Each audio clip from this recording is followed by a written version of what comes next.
நாளுக்கு நாள் பார்த்தீங்கன்னா நம்ம தமிழ்நாட்டில் பார்த்தீங்கன்னா இருக்கக்கூடிய பிரச்சனைகள் நிறைய ஜாஸ்தி ஆகிட்டே தான் போயிட்டு இருக்கு. நம்ம நாட்டில் பார்த்தீங்கன்னா கொலை, கொள்ளை, கற்பழிப்பு, பாலியல் தொந்தரவு, லஞ்சம், ஊழல், இந்த மாதிரி பல விஷயம் பார்த்தீங்கன்னா தலை விரிச்சு ஆடிட்டு இருக்குன்னு கண்டிப்பாக நான் ஒத்துக்கிறேங்க. ஆனால் எனக்கு ஒரே ஒரு விஷயம் மட்டும்தாங்க புரியலை. அதாவது இந்த மொத்த பிரச்சனைக்கு பார்த்தீங்கன்னா இப்போ இருக்கக்கூடிய அரசாங்கம், தமிழ்நாட்டோட சீஃப் மினிஸ்டர், தாவேகா தலைவர் விஜய் சார்னால மட்டும்தான் இது எல்லாமே நடந்துட்டு இருக்குன்னு சொல்லிட்டு இருக்காங்க. இது என்னால் கொஞ்சம் கூட ஏற்றுக்க முடியலங்க.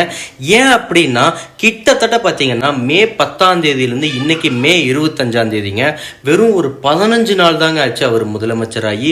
நம்மளோட ஆட்சி இன்னும் பார்த்தீங்கன்னா ஃபுல் அண்ட் ஃபுல்லாக என்ன நடக்குது என்னன்னு கூட இன்னும் ஆராய்ச்சி ஃபுல்லாக முடிச்சிருக்க மாட்டாங்க. ஆனால் அதுக்குள்ள எல்லா விஷயத்துக்கும் பார்த்தீங்கன்னா எல்லா கொலை, கொள்ளை, கற்பழிப்பு எல்லாத்துக்கும் தமிழக வெற்றி கழகம் மட்டும்தான் காரணம் அப்படின்னு சொல்றது எந்த விதத்தில் இதை நான் எடுத்துக்கிறதுன்னு எனக்கு தெரியல. பல எதிர்கட்சி பார்த்தீங்கன்னா ஐடிவிங்க அவங்க இவங்கன்னு எல்லாரும் சேர்ந்து போட்டு கேவலமாக கிளின்னு கிழிச்சிட்டு இருக்கீங்க வீடியோவில். எனக்கு ஒரே ஒரு விஷயம் தாங்க புரியலை.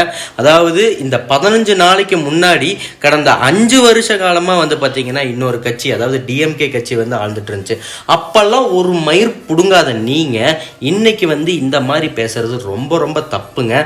அதுவும் எனக்கு மிகப்பெரிய ஒரு சங்கடம் என்ன தெரியுங்களா, இந்த டிவிகே கட்சியில் அதாவது தாவேக்காக சப்போர்ட் பண்ணி பல பேர் பார்த்தீங்கன்னா ரொம்ப ரொம்ப கஷ்டப்பட்டு இந்த கட்சி வந்தால் எல்லாம் நல்லது நடக்கணும்னு சொல்லி நம்பி ஓட்டு போட்டிருக்கீங்க, நம்பி இதுக்காக உழைப்பு கொடுத்துருக்கீங்க, நம்பி அவங்களுக்காக எல்லா விஷயத்துக்கும் முன்னாடி நின்று பண்ணியிருக்கீங்க.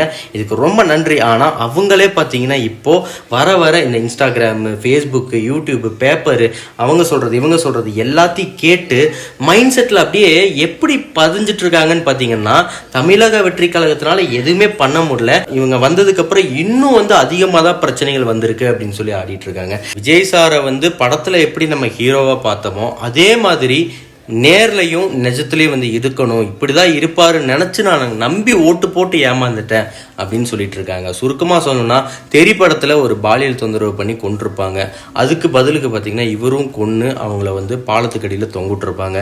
இதே சேம் விஷயத்த இங்கே பண்ணியிருக்கணும் அப்படின்னு சொல்லி பல பேர் பைத்தியக்கார மாதிரி பேசிட்டு இருக்கானுங்க. இந்திய சட்ட அமைப்பு படி ஒருத்தவங்க கொலை பண்ணாலோ இல்லை கொள்ளை அடித்தாலோ இல்லை தப்பு பண்ணாலோ பாலியல் தொந்தரவு பண்ணி என்ன நடந்திருந்தாலும் ப்ராப்பராக அவங்கள கொண்டு போய் கோர்ட்டில் நிற்க வச்சு வாதாடி சட்டத்தை படி பார்த்தீங்கன்னா தண்டனை வாங்கி கொடுத்து தூக்கு தண்டனையோ என்னவோ அதை அப்படி பண்ணால் மட்டும்தாங்க நல்லது.